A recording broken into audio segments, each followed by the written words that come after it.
మిమ్మల్ని ఏమనాలి? ఇంత ప్రశాంతంగా ఎలా ఉన్నారు? ఇటువంటి పరిస్థితుల్లో మీకు నిద్ర ఎలా పడుతుందండి?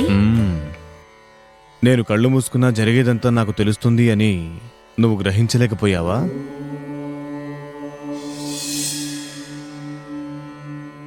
ఇదేమీ బాగోలేదు. మీ భక్తుల్ని ఈ విధంగా ఇబ్బంది పెడితే మీకు కలిగే ప్రయోజనం ఏమిటి? మీకేం ఒరుగుతుందండి? పాపం ఆ సకు, మీరంటే తనకెంతో భక్తి, అవునా కాదా? అవును, కానీ ఇదంతా తన మంచి కోసమే. నువ్వు శిక్ష అనుకుంటే అనుకో. ఏమిటండి ఆ పాప ఇంకా ఎన్ని కష్టాలు భరించాలి? సరైన సమయం రావాలి కదా. ఆ పాపకు అనుకూల పరిస్థితులు ఇప్పుడే మొదలయ్యాయి. నేను మా పాండురంగడి వల్ల మా నాన్నెందుకు ఇబ్బంది పడాలి? వీల్లేదు, నేను పాండురంగడికి చెప్తాను.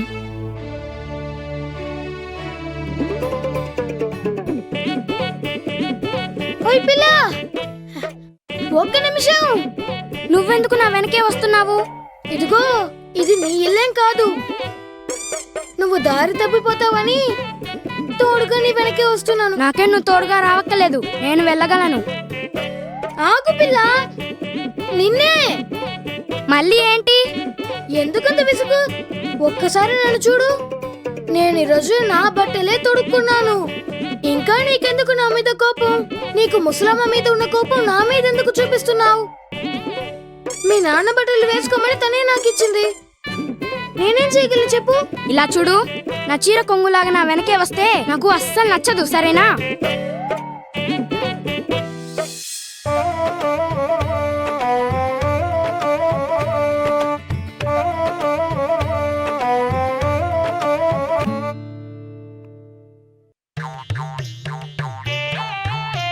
దొరికిపోయావు పిల్ల. నీ వెనక వస్తున్నానా లేదని చూస్తున్నావు కదూ. తోడుగా వస్తానంటే వద్దని తరిమేశావు. ఇప్పుడు నా కోసం తిరిగి చూస్తున్నావు. పదా. ఎక్కడికి?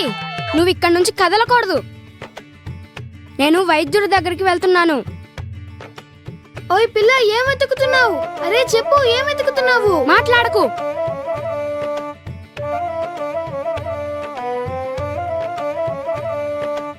ఏయ్, ఏంటి? ఏం చేస్తున్నావు నువ్వు?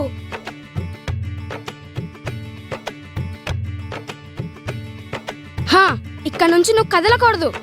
నువ్వు ఈ వలయంలో నుంచి బయటికి రాకూడదు. ఏంటి సక్కు, నువ్వు వీణ్ణి తాళతో కట్టేయలేదు కదా, అలాంటప్పుడు బయటికి రాకుండా ఉంటాడా ఏంటి? తను కదలడు, ఇందులో నుంచి బయటికి రాడు. నా ఆదేశాన్ని తను పాటిస్తాడు. ఏరా, నువ్వు నా మాట కాదని వస్తావా? రాన్లే.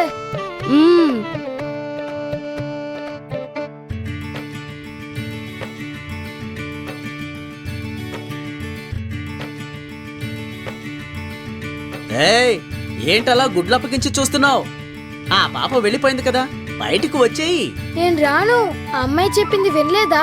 ఈ వలయం దాటి రావద్దంది. తన మాట ధిక్కరించాలంటే నాకు భయం బాబాయ్. ఆ సకుకి నువ్వు తగిన వాడివే దొరికావు.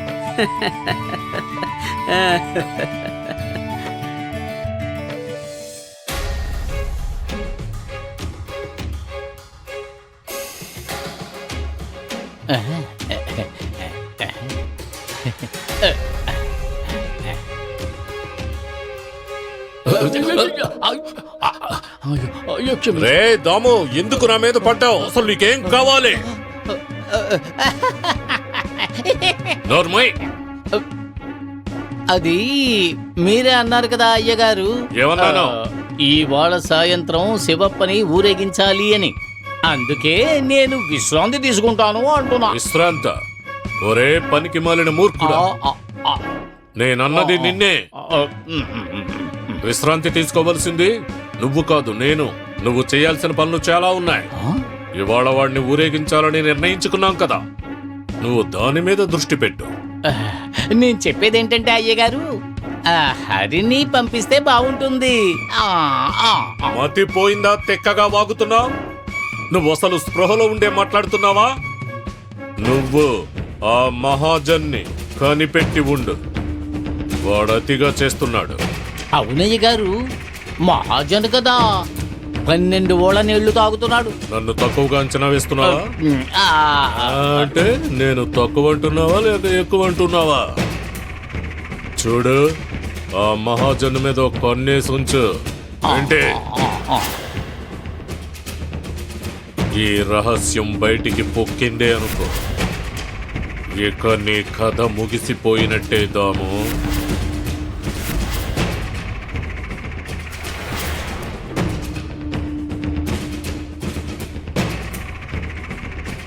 ఇంకొక క్షణం ఇక్కడ ఉంటే అంతే.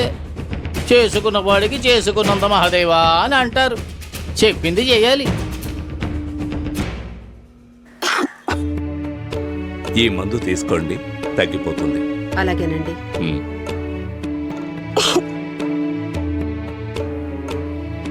ఏంటి సకు, పాండురంగడికి కోపం వచ్చిందా? ఆయనకు కోపం రాలేదు, నన్ను పరీక్షిస్తున్నాడు. నేను ఇంకా నా పాండురంగ స్వామి దాగుడు మూతలు ఆడుకుంటున్నాం. అలాగా? సుందరబాయ్, మాటలు కొంచెం తగ్గించండి. మీ కొంట్లో బాగాలేదు కదా. ఆ సరే.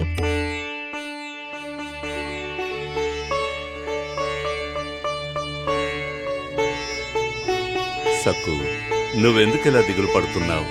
అందరూ వెతుకుతున్నారు కదా, ఖచ్చితంగా దొరుకుతాడు. నేను మిమ్మల్ని ఒకటి అడగవచ్చా? నా పాండురంగడు ఎక్కడ దాక్కున్నాడో మీరైనా చెప్పరా? అది నాకెలా తెలుస్తుంది పాప? మీ పంచాంగంలో చూసి చెప్పండి.